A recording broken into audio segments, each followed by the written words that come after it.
Are you an entrepreneur looking for more free time, more money, or just looking for that success blueprint? The Proven Entrepreneur is the podcast for you. Host Don Williams and his guests share real success stories from proven entrepreneurs.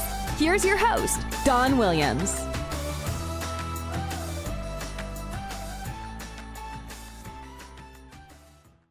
Hey, Don Williams here with today's episode of the Proven Entrepreneur Show.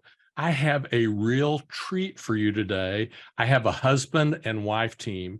Joining us today are Ethan and Stephanie Bull, or maybe I should say joining us today are Stephanie and Ethan Bull, and they are co-founders of Pro Assisting, which is a next-gen remote executive assistant firm business primarily for C-suite executives. Their backgrounds are phenomenal. Ethan held a bunch of senior positions, including Director of Administrative Services and Senior EA to the President and CEO of Rochester Regional Health. Stephanie, co-founder of Pro Assisting, is a former EA for J. Crew's CEO and the CEOs of two multi-billion, with a B, dollar hedge funds. Before developing Pro Assisting, Stephanie proved herself as an expert in the field and a vital addition to the C-suite by fulfilling a variety of roles, including Chief of Staff, Estate Manager, and Investment Liaison. Stephanie and Ethan Bull, welcome to the show. Thanks for having us, Don. Hi, Don. We are so thrilled to have you today. So I want to take you all the way back to little Stephanie and little Ethan. So let's start at like age 5, and you can go up to maybe age 18. Okay. And so Stephanie, we'll start with you ladies first. Tell me, in your home, however that worked, was there an adult who provided an entrepreneurial example for you? Yes, for sure, Don. My father worked for other people for many, many years. But when I was probably about 10, actually, he became very interested in opening a McDonald's franchise. And it's quite the endeavor. I'm not sure how aware you are, but McDonald's Corporation really puts you through a lot to get there. The vetting process is extreme. Obviously, you have to have the finances and resources. But I remember him, being gone. My mother was, raising us as a single mom as he went to work every day, worked 10 hours a day. And then he had to go work in a McDonald's store, I think for about 2 years, where they make you do everything from sweep the floors to clean the Sunday machine to close the books at night. And then he had to attend Hamburger University in Chicago for, I think it was about 2 weeks. And so he was always my example of that spirit and the work ethic. And it was just instilled in me. I never questioned it. And luckily I was I was lucky to have a mother who was there to support him and to support us while he did all of that. So, as the saying goes, behind every strong man or person, we could say, is a strong partner. And that was my mother. So yes. So Awesome. that was my example. Awesome. Great example. And, McDonald's is kind of the original, hey, systems. Yes. You never have to decide anything. We know how to do everything, and we will train you until you wake up in the middle of the night, reciting the steps by which you must go through to accomplish putting cheese on that patty or putting that patty on the grill. You are absolutely right. They drill those procedures into you. So yeah, systemized everything. And maybe the reason probably of all time is the champion of fast food, certainly in America, maybe the world. And maybe some up and comers today, but for a long, long time, McDonald's was it. Okay, Ethan, you're getting the benefit of Stephanie answering the question first. So all the way back to little Ethan, 5 to 18, in your house, was there an entrepreneur? Yes, there were two. Actually, yeah, there were two. I'm an only child with 4 parents growing up. And my stepfather was an attorney who owned his own practice. And so that's that kind of running your own business and, paying for healthcare and office expense and all of that, in addition to being an attorney. And then my father is the true entrepreneur, where well, I guess I'll go back before 5. When I was 3, I was sitting on a bar stool in Filthy McNasty's in Seneca Falls, New York, which was one of his first businesses.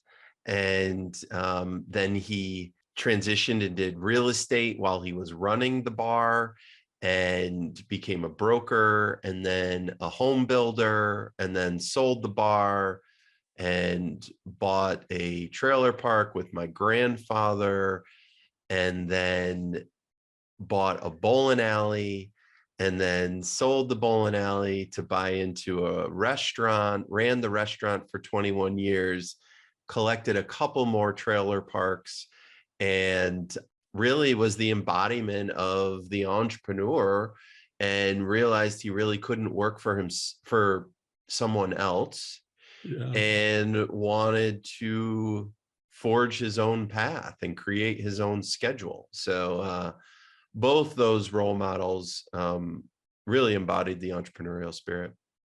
I love that. And out of your dad's kind of grazing along the entrepreneurial path, when you said trailer parks, I was like, oh, now that is a good business.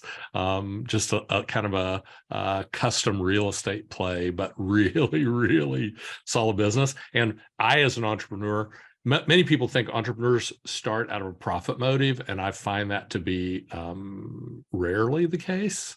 Much more often it's out of, I cannot work for anybody anymore. I cannot take direction from idiots. I have to do my own thing. I have to control my own schedule, even if it means I'm going to work 10 hours a day and then go, to work in another store and then go to university.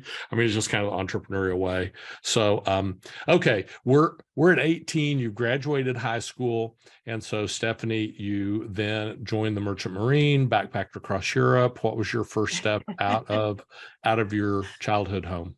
Better yet, I became a Wisconsin Badger. I went to the University of Wisconsin in Madison. And so I actually grew up on the East Coast, but my dad was from Wisconsin, and my whole life we'd been going there to visit my grandparents and family. And when it came time for me to look at colleges, I looked at several East Coast schools and just fell in love with Wisconsin. So, 4 years in Madison, and lots of fun, lots of hard work, but lots of fun. And yes, that's where I was. Awesome. And love Wisconsin. I personally love Wisconsin in the summertime, even though locals love it year round. And Yes, that's kind of above my head. It's like, it's cold in the wintertime, but it's tundra cold. Yes. Yeah, they seem to like it for some reason. I'm like, I don't get it, but I've been in the South forever. Ethan, what about you? 18, out of your household home, you joined the Merchant Marine. So you backpacked across Europe. I did not. I went to Bentley College outside of Boston in Waltham, which is a specialty business school. I think that was partially due to the fact that I grew up with those entrepreneurial father figures. And junior year, I did study abroad in Australia for 6 months, which had a real profound impact on my career trajectory, just in terms of using that time to try and figure out really where I wanted to go and what I wanted to do. And then, after college, moved directly to New York City. There you go. Okay. So what was our first job post-college? We were not early entrepreneurs. We were midterm entrepreneurs. We are midterm entrepreneurs. So when you graduated school, you had to get a job. And so tell me about that, Stephanie. Yes. My first job, I got a job working in Washington, D.C. I was working for an editing firm. They did editing and consulting for the World Bank and IMF. And I was hired as an editorial assistant / personal assistant for the CEO and editor-in-chief, who was a very eccentric man, very, very bright, but eccentric. And many of my days there were spent taping 200-page documents to a wall with Scotch tape, because he was a big picture guy, and I would help him go around and circle paragraphs to move. And it was old school, but it was great. It was so cool to see that process. And of course, I was introduced to a lot of, bright and interesting people from all over the world. So that was cool. That was my first job. I was paid very little, but it was pretty exciting. So Yeah. And sometimes the payoff isn't dollars. It sounds to me like he was potentially genius, a little unique, yes, but many yes, times those go together. yes, yeah, And so I can't, I've written 4 books and been through the editing process 4 times, have other books I'm in process now. I cannot imagine printing out the manuscript and taping it to the wall. yes, I know. That Several makes me times a week. hyperventilate a little bit just even thinking about that. I now I get anxiety when I wrap Christmas presents because of, all the Scotch tape. Oh, I love Yeah, that. it looked like you were getting a little nervous there, Don.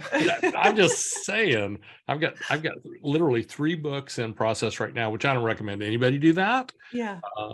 But they're all banging to get out of my head, and so they're all getting some attention. And but I cannot imagine that form of editing. And he sounds like a very bright individual, and he had a process, and so Yes. good for him. He stuck with it. Okay, Ethan, first job. I actually found my first job in New York City through my internship in Boston.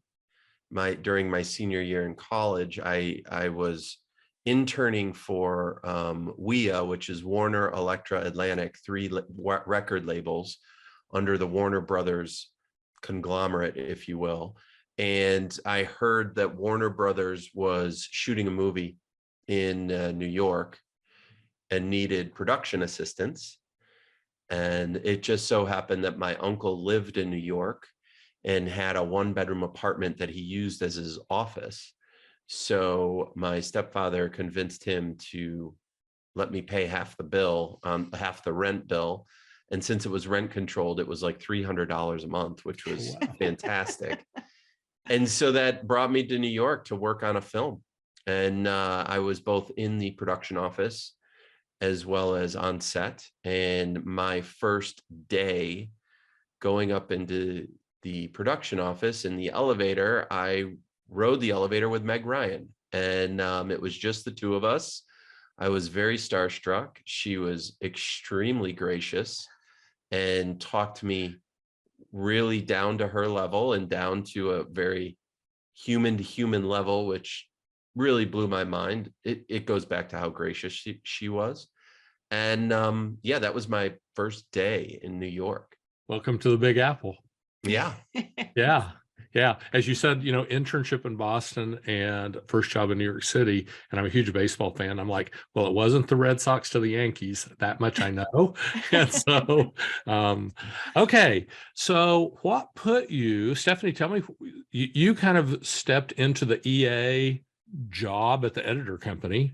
Yes. Okay. Yes. Where did you take a further step into the EA world after that role? I did. I kind of took a detour. I broke up with my college boyfriend. So that, Rightly so. Exactly. Wasn't the right fit. Left DC, left my life. It was just one of those, oh my God, what am I doing times. I moved back to my parents' home, which was in New Hampshire, and which was one of the most humbling things I've ever done. But I think I was 23. And luckily my parents were happy to have me back. They didn't know how long it would be, but I got a part-time job working for Fidelity. Their headquarters were there in New Hampshire at the time. I think they're in Boston. And I did a lot of like human resources stuff. So I learned sort of that side of the business. And I was working in customer service. I was on phone calls half the day, and I waitressed. So that's what I did. I had 2 jobs, and I think about 8 months in, I kind of talked to my parents and I said, I wasn't in love with either of my part-time gigs. And I said, I think I'm really ready to leave. My best friend at the time was living in New York City. And I was like, hey, I've always wanted to live in New York, and this is the time to do it. I'm young, footloose and fancy free. And I left, went to New York and met Ethan. There you go. Okay, very good. Well, the customer service job for Fidelity, and, I'm outside of Fort Worth, Texas. They have a huge campus. I don't know that Yeah. it's headquarters, but it might be. But, Ross Pro did this huge development. And so Fidelity has a campus. Deloitte University, which is where they train everybody at Deloitte, is on the Yes. same property. It's a large property, a couple thousand acres. And then Schwab moved their San Francisco headquarters. And so just about a mile up the road is kind of, it doesn't seem like it's financial central, but it kind of is. Yes. And Yes. so, but that customer service job, and then the server job, Yes. to me, those paid huge dividends for young people, because you got to learn how to get along with people. And Yes. I don't Yes. care what business we're in, we're all really in the people business. Yes. And so huge learnings there, for a little bit of time, and then you move on. Yes. Okay, Ethan, after Meg Ryan and the movie and Warner Brothers, what next? I ended up really kind of falling in love with watching the director and the actors work. So I went to acting school while I worked on other independent features as the best boy dolly grip, and on studio pictures as the production secretary or assistant production coordinator, which is really like an executive assistant role on steroids. And after a few years of that, I ended up at the William Morris Agency, which was the oldest talent agency in the country, and pushing a mail cart as an agent trainee. And I got on a motion picture agent's desk. Then they found out I made a short film during my 1-week vacation, and said, you can't be in motion picture if you want to be a filmmaker. So they moved me over to the music department, and I was East Coast music coordinator, where I basically counted the ticket sales for all of our acts east of the Mississippi to determine marketing spend. Then I got a job working for the chairman of USA Films. And that was kind of the pinnacle of my entertainment career. In there, I also rode in a limo with Warren Beatty through one of my PA roles. So that was another interesting story. But yeah, the assistant to the chairman of USA Films kind of was the pinnacle of the entertainment industry. And then I shifted into advertising, leveraging my executive assisting experience to kind of initially pay the bills and allow me to chase dreams outside of the office around music and around writing scripts. Awesome. So 2 questions. One, Warren Beatty, as gracious as Meg Ryan? I was on set with him for like 2 weeks, and the first 3 or 4 days would not even acknowledge my existence. And I was the executive assistant to Nastasia Kinski, who was in all of his scenes because they were a love interest or whatnot. And during those days, he did take notice of how much Nastasia leaned into my support and enjoyed my support. And then, like on that 4th day, he asked me to get him a Diet Coke. And then it just kept going from then on for the rest of shooting. And then the last day of shooting, Nastasia has all these flowers that we have to get back to the hotel. She's getting into the limo with Warren. I'm standing there with 2 bouquets of flowers, large bouquets. And she says, okay, go get a taxi and meet me at the hotel. And Warren looks at her and looks at me, and he gets into the limo. He says, Ethan, just get in. Just come on. We can squeeze in here. And rode through Midtown traffic for about 25 minutes. And he, again, was really gracious. He asked me all about my hometown and why I was in New York and what my plans were. And I was 23, 24 at the time. So again, a great run-in. There are others too. Sandra Bullock was really a princess and amazing. I was production secretary on her first movie that she produced. So I saw her a lot in the production office, and she would always get us Starbucks. And after the first third day, she knew our orders, and just, again, very gracious and very nice. So they were all great experiences. Yeah, servant leadership. That's phenomenal. And so my second question, though, is this: can't work in motion pictures as a filmmaker. Seems like I don't understand. Well, as an agent, I was in an agent trainee program. Okay. They wanted to really bring up and comers into the agency fold and not on the creative side. I understand. So it does make some sense, but at that point in my career, it's like I really could have done both. Yeah. Awesome. Okay. So at some point, okay, Stephanie gets to New York, meets Ethan. You've swept her off her feet, I can tell already. Okay. Still sweeping daily. Okay. Good job, Stephanie. I saw that head nod. Okay. But at some point, okay, you guys decided to open your current business. What brought that to a head? Actually, we opened Pro Assisting in 2009 as a training business. And at that point in the internet age, 2008, 2009, 2010, the broadband nature of internet connectivity had finally caught up. And there were real businesses being built around training and education. And I said to Stephanie, I said, we both have this education in spades. And so we created Pro Assisting as a e-learning education platform for recent college grads coming out with, say, a history degree.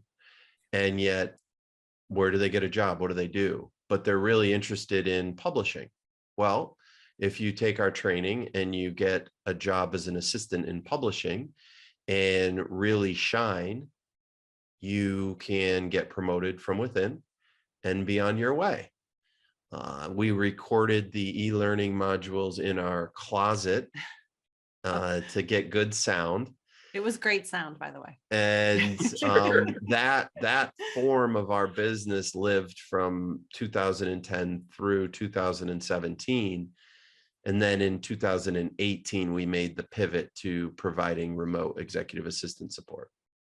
Awesome. And that was the sunset of the education business? Well, it's interesting is it was, Pivot. but now we are re-entering that education market for the executive assistants that either we aren't able to partner with or who we are partnered with, and providing what we like to think of as kind of a master's education on being a top level executive assistant. So we're working on that now. But yeah, that's a sneak peek. So it's interesting how it comes full circle. Yeah, it's in the works. Yeah, I love that. And one thing, I've kind of made my bones all my life on sales process consulting, elevating revenue across really any kind of industry. I don't care. But one thing I learned a long time ago: never quit selling something people will buy. It just makes no sense. Even if it's not your majority, your primary product, if there's a market for it, my gosh, let's sell it to somebody. And especially if you're doing an excellent job, and I know that you are. Okay, so 2017, 18 kind of moved into the staffing model of executive assistants. Yes, staffing, or is it more placement, or is it both? We're kind of a hybrid. We're Yeah. basically acting as an agent for great executive assistants that we identify and we pick, and we partner them with clients. But frankly, we started Pro Assisting initially to fill both Stephanie and myself up with clients so we could work on our own. And that it's the typical story of, someone who gets expertise through a W-2 role and then takes that expertise, breaks out on their own, and does it for themselves and clients, as opposed to for a company and bosses. Yeah, I love that. And let me say that again for our audience. Taking experience and expertise you learn as a W-2 employee and stepping across that entrepreneurial line, taking the next step. Okay. And so sometimes someone who's not an entrepreneur, they look at entrepreneurs and they're like, oh my gosh, I can never do all that. And you're like, well, but nobody did all that in one step. There was a series of steps, and really, if there's any wisdom at all, it's just take the next step. And so that was your first step into entrepreneurship, filling your own dance cards with company money instead of W-2 money, and love that. And I'm guessing that was very successful. I wanted to just add that it was one of the scariest times of my life. Ethan is much more of a risk taker. Actually, my father is more of the risk taker between my parents too. He's good at seeing, he has good vision, whereas I'm more of like the day-to-day, I'm more risk averse, right?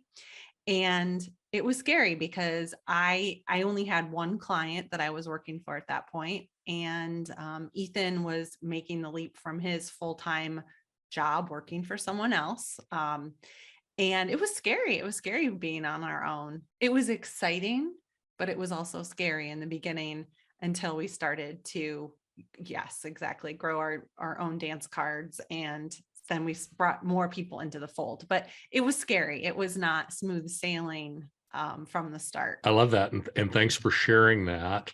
One thing I share with my own clients is the physics of comfort zones. And the physics are, I like my comfort zone because it's comfortable. Mm-hmm. When I exit my comfort zone and I get out to where it's uncomfortable or there's discomfort, that's scary. There is some nerves. And I think it's for really everybody. It's just maybe Ethan or me or somebody else. We've just done it more. And Mm-hmm. so we're numb. We've built up some resistance to that fear, but then when you exit your comfort zone grows. Every time you step out, your comfort zone grows. And at a certain point, took me a long time to learn this, but I am intentionally, purposely exiting my comfort zone every single day because that's how I get better. And the easiest way for me to improve my business is for me to improve me, not actually my business. Yeah, I don't know. Frankly, I was surprised because having been a W-2 employee for 20 plus years, 25 plus years, it was surprising to me at how before I always thought the grass was greener on the entrepreneurial side of things. And now 5 years in, we have a really solid business, a diversified, solid business. But I still get stressed even when things are going great and there's nothing wrong. And I think part of that is knowing that there really isn't a backstop, but also knowing that we're one phone call or one email away from having an issue or losing a client or losing an assistant. And it just creates this inherent stress that you just kind of have to get used to. And also enjoy the moments when you do land that client or you do expand that line of business, or, you do knock it out of the park for that client. So it's just, I didn't think, it was going to be consistent stress. It's just different kind. And I think we may be talking about the same thing, but just in a little bit different way. But I just say that to provide encouragement to people who are feeling that. And and starting probably the least risky thing you can do is start a service-based business that you have expertise in. And that's exactly what we did. I love that. And I think there's real wisdom, Ethan, in what you said about it's just a different kind of stress. There's stress is stress is just, you can spell it Life. I mean, Right. it's just part of being alive. And so it's, it's just a little different. And I think that the long-term entrepreneur, they do get a little numb. And so I've had clients who said, man, I just, it's like it's like the poker. I'm all in, all my chips are on the table. Right. And you're like, well, yes, it's somewhat, there's some parallel there. You are all in. And like in my case, I've been all in for 36 years. And so I don't really even think or see that or feel that anymore. And maybe that's a character flaw. I don't know. But it's just what you get used to. Okay. That's a long time. I mean, we're only 5 years here. So 36 years. Get me to 10 and hopefully I'm in the Don Williams pond of, the water's fine.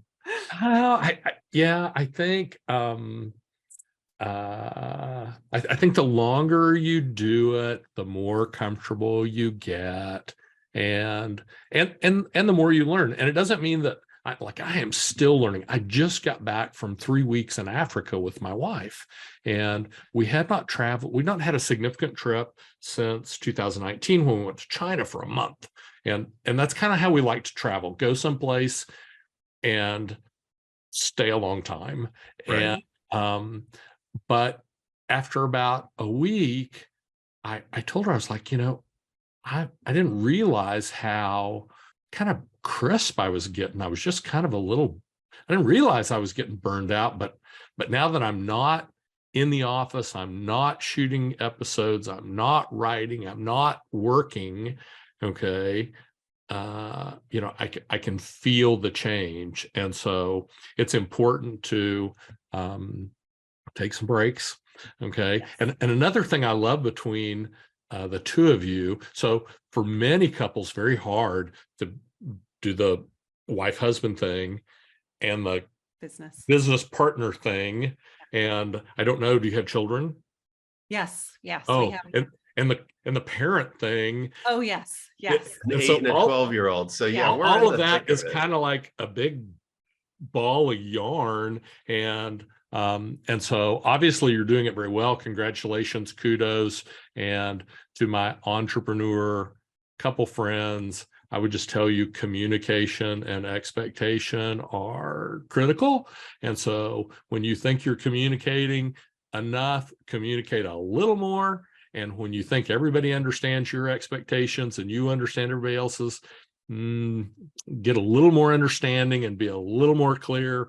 And that's the kind of the best way to manage all that, because that is that's like 3-dimensional chess without the boards. That's like space chess. And so congratulations, good job. So in the history of pro assisting, I want to ask you about a hard moment.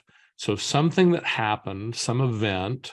I'm going to come back to that question. One other thing I wanted to bring up, you mentioned, Ethan, that one phone call, you could lose a client or you could lose an assistant, and that could be painful. And one of my businesses that I've owned forever is in the call center business. So they literally make and take telephone calls. And so many times we have to impress upon clients that the next telephone call could be worth $1 million. Yet so many businesses don't treat those telephone calls like that's possible. Mhm. But in my career, I have more than a handful where the first telephone call ultimately resulted in $1 million or more dollars. And so every one of those interactions with a prospect, with a customer, with a potential teammate can be so valuable. And so please treat them like the gold they are. Okay, so now back to the hard question or hard moment. So something that happened in your business past where when it happened, you were like, ugh, oof, that hurts. I don't like it. But maybe today, maybe with some time, maybe with some distance, maybe with some retrospect, you're able to look back on it and say, I didn't like it. It hurt. I limped for a little bit, but maybe it was the best thing. Got one of those you can share? I was thinking more a little bit before Pro Assisting, the current version came, where you made the transition from your W-2 role. Well, yeah, I was let go. So that was huge. After 2 years, my boss and I still weren't on the same page, really. HR brings you in your room and say, you're done. And I was grateful that I had that he provided a substantial severance package. I didn't think it was handled properly, but now looking back, it was one of the best things that ever happened to me. I guess I'd look back at some of the clients that Stephanie had where she may have gotten taken advantage of a little bit because she's so type A and so amazing at what she does that, you give clients an inch and they'll take a mile. And if there's not that kind of guardrail, which I usually play with our clients and our assistants, but in her case, I wasn't involved in those relationships. Right. It was her directly. So that can be hard. And then I'll let Steph expand on that in a second, but I will just say that there are moments that I look back on now where in the moment it was like, oh my gosh, I can't believe this is happening. Like an assistant just saying, I'm done, I'm out, see you later. And having to scramble and whatnot. And my mother always said to me, she's like, and she said this even after I got let go, she was like, how are you going to feel 6 months from now? Mm-hmm. And we're getting to the point where I'm able to take that 6 months and shrink it down to 3 days, and I'll ruminate. I take things to heart. I think on things really hard. Steph knows it really gets to me on things. But I've gotten really good at just moving on. And part of that comes with the growth of the business, having diversity, having in terms of our client makeup, and understanding that it's just the flow of business. And the most important part, I think, both to Stephanie and I, is that we deal with our partner executive assistants and our clients with integrity, with honesty, with compassion, empathy, and meet them where they are. And if we do that, and we know in our heart of hearts, even if someone walks away mad, we did our best. And so we lead with that. But it's gotten a lot easier. And frankly, Don, we are the happiest we've ever been and feel very blessed to be here. But Stephanie may want to add about those two clients. I mean, I guess for me, it's been a growth experience because I've had to stand up for myself and have difficult conversations. For me, though, that can be like, the anxiety's ratcheted up. I'm nervous and sweating, and because I'm a people pleaser and I want to do everything right. And but it was to the point where I was, like Ethan said, I was taking phone calls late at night and doing just above and beyond what I should have been for one of my clients' businesses. And it just got to be too much. And it was like, is this really worth it? when I could either be spending more time working in the business or take on a client that wasn't so needy. So, but I will say that having those conversations has made me a better person. And just the communication, like you said, just learning to communicate better and more clearly, and then you still have to do it. So Love that. And, tough conversations, to me, nothing says leader like someone who can successfully navigate tough conversations and who can successfully initiate, not procrastinate, but I need to have this conversation. I don't want to have this conversation, but I'm going to do it anyway. And that to me is like the bellwether on great leaders, people who do not shirk from and can successfully navigate, tough conversations. And nothing, in my opinion, grows your business better than growing your leadership. Okay. Your teammates, your contractors, your W-2s, your clients, everybody is looking for someone to lead. Yes. And if you'll step into that role, and for some people, it takes a while to get going, but if you'll step into that role, people will follow. It's amazing how that will happen. And everybody doesn't. In the call center business, we've literally had tens of thousands of employees. Everybody's not going to make the team. Everybody's not going to stay on the team. Some people are going to leave unpleasantly. All right. But as long as we did what we said we were going to do, that's kind of on them. And so, we're pure of heart, clean of conscience. And so, we're good to go. So, all right, great answers. Thank you so much. So now I'm looking for a nugget, some piece of wisdom that you hold near and dear to your heart that, like, man, this has been huge to us. You have something you'd share? Well, I will say, and this, as we're a married couple, raising kids, running a business together. I will say, I read something. I was a psychology major, and I'm always just drawn to anything to do with organizational psychology and things of that nature. And I was reading some kind of column, and this psychiatrist said it was, marriage advice. And they said, your spouse partner is always doing more than they're doing. So in other words, when I start to feel resentful that, oh my God, I've taken the trash out 10 times this week, and what has he done? Well, you know what? He has paid all of our business bills. He's scheduled several sales calls. And I try to remember that. And it's hard. As you can tell, we have our lanes are intersecting all the time, but I try to remember that I am doing a lot, and so is he, and I don't know everything that he is doing. I love that. Everybody needs a little grace.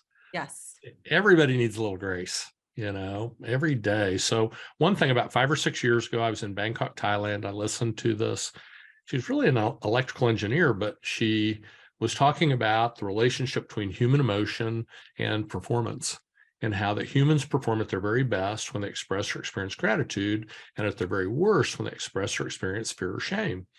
And that put me on this daily gratitude path. I intentionally practice gratitude every day, wrote a book about gratitude, going to write another one. And so, we're both nodding. Yes. Yeah, I love that. And so when that, at this point, Ethan, you talked about, hey, from your mother's wise words of how you're going to feel about the 6 months, you'd now got it down to 3 days. And I would tell you, after 6 years of practicing gratitude, I almost have it down to 6 seconds, to where my reaction to negative events, and some people find this humorous, but my reaction is literally to say, I'm grateful. I don't know why yet, but I'm going to know. Mm-hmm. And there's something to learn here. And man, I don't walk on water, and I got a bunch of problems of my own, but I don't have that anger and fear monkey, sitting on my shoulder anymore. And it's all due to the daily intentional practice of gratitude. I was just going to say, in today's day and age, instant gratification is like, it's kind of ingrained in us, and anything worth doing is going to usually takes time and patience, whether you're interacting with your significant other or you're building a business. You have to have that mindset that it's okay that something takes time. And I'm trying to lean into the idea of more enjoying the journey than the destination. And it's still hard, but that is something that I'm trying to lean into too. I love that. Great answer. And I think that, the best things do take time. The low-hanging fruit is not the best fruit. And I don't care what fruit tree you're shaking. Okay. The lowest hanging is not the best. And then as entrepreneurs, I would tell you also put this card in your pocket that, so my very first business, which way back in the day, we were really phenomenally successful. We went from 1 to 22 locations, no outside capital, no debt. We did it the old fashioned way. We sold a lot and we reinvested our profits in our business, and we just grew crazy. And the more we grew, the more we sold. But I learned something like 10 years into that business where I literally tripled my business in, I'll say, a day. I learned it in an instant.